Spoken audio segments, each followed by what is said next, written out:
ekonomi Indonesia oleh institusi-institusi global begitu, dan kita memang sudah melihat ini di kuartal 1 2025 memang pertumbuhan ekonominya ternyata di bawah ekspektasi. Apakah Bapak juga mengalami ini di perusahaan? Baik, terima kasih atas pertanyaannya. Jadi memang bahwa kondisi ekonomi di Indonesia maupun di global ini penuh tantangan.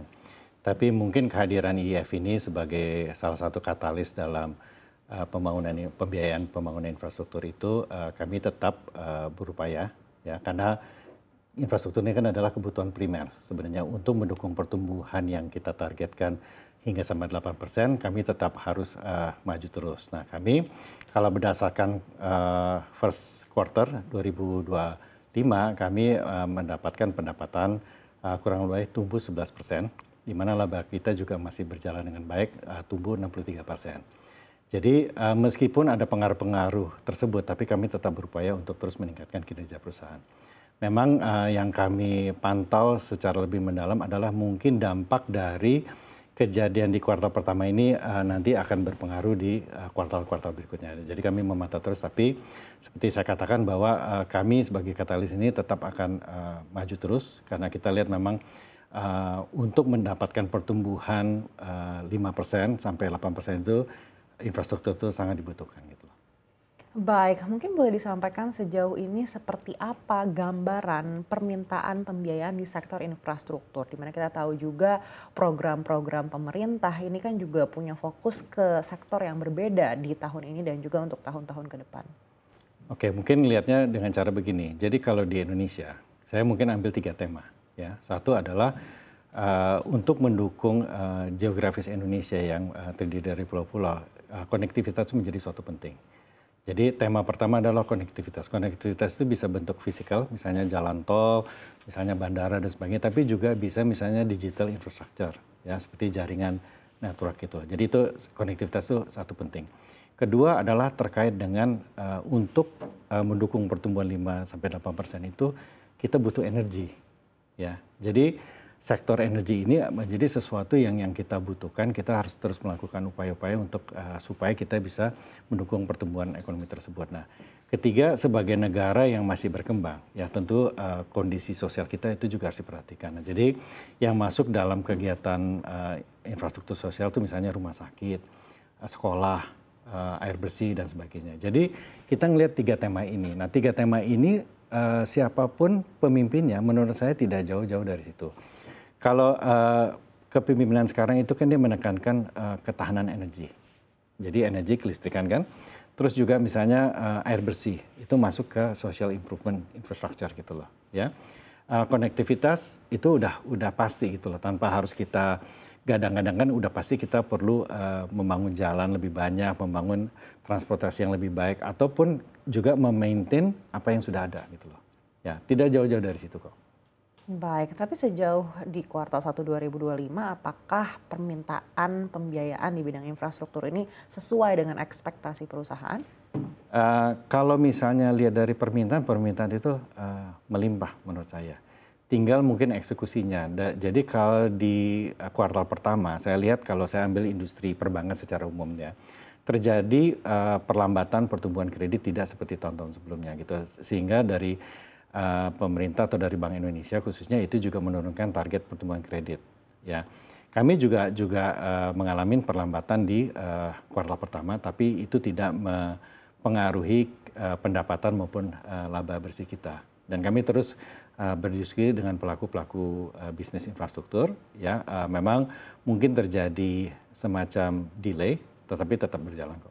Baik, dari pihak KAIF sendiri apakah memang lebih selektif dalam memberikan pembiayaan dengan kondisi yang mungkin lebih volatil saat ini?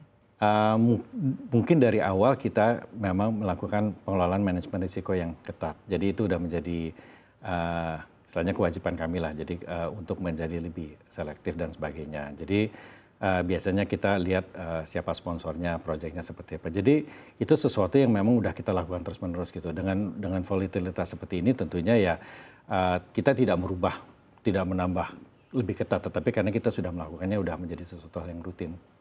Baik, tadi Bapak sempat sampaikan infrastruktur ini kan sebenarnya terbagi atas banyak subsektor begitu. Ya. Dari antara subsektor itu yang menurut IIF ini lebih menjanjikan dibandingkan dengan sektor yang lain di 2025 itu sektor-sektor apa saja? Oke, jadi kalau kita lihat, jadi sejak kita didirikan 15 tahun yang lalu sampai sekarang ini kita sudah berhasil memasuk hampir semua sektor terkait infrastruktur. Ada beberapa yang belum, tapi secara umum kita udah masuk ya. Nah, tapi 3 yang terbesar, dan ini juga akan menjadi tema kita di tahun 2025 dan seterusnya adalah satu, kelistrikan.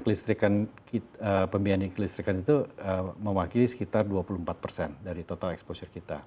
Yang kedua adalah digital infrastructure, itu mewakili kurang lebih 21%. Nah, ketiga yang baru meningkat dalam belakangan ini adalah sektor air bersih. Itu menjadi kurang lebih secara kontribusinya kurang lebih di sekitar 11%. Nah, yang lain-lainnya kita ada jalan tol itu sekitar 8%, kita juga ada pembangunan rumah sakit, bandara dan sebagainya, tapi itu relatif di bawah 10% masing-masing. Jadi 3 terbesar adalah kelistrikan, kedua digital infrastructure, ketiga adalah air bersih. Baik, apakah 3 sektor ini juga masih akan menjadi kontributor terbesar hingga akhir 2025? Yes.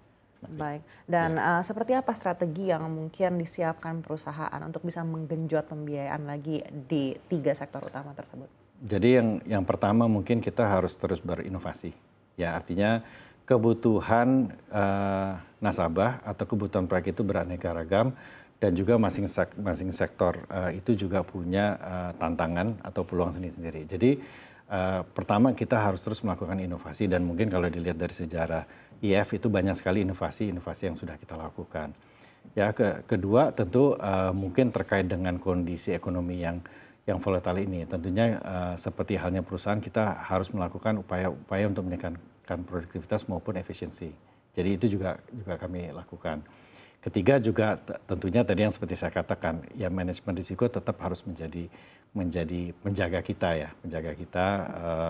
untuk supaya kita bisa memiliki bisnis yang berkelanjutan. Ya mungkin kira-kira 3 seperti itu yang kita bisa sampaikan ya. Dan mungkin satu tambahan lagi adalah mungkin kita di sini dalam membangun infrastruktur di Indonesia kita tidak bekerja sendiri. Kita bekerja sama dengan pelaku bisnis di infrastruktur tentunya, dan kedua juga adalah di industri keuangan, apakah itu perbankan atau pasar modal, dan mungkin juga harapan kami besar ya dengan pemerintah membentuk baru misalnya Danantara dan sebagainya, itu kan buat kami itu juga menjadi semacam katalis di mana kegiatan investasi Danantara itu juga meliputi juga adalah kegiatan infrastruktur. Jadi saya lihat prospek infrastruktur ini sangat besar. Hanya memang karena dengan kondisi perekonomian yang lagi volatile ini mungkin ada pengaruhnya, tapi menurut saya ini juga sementara gitu.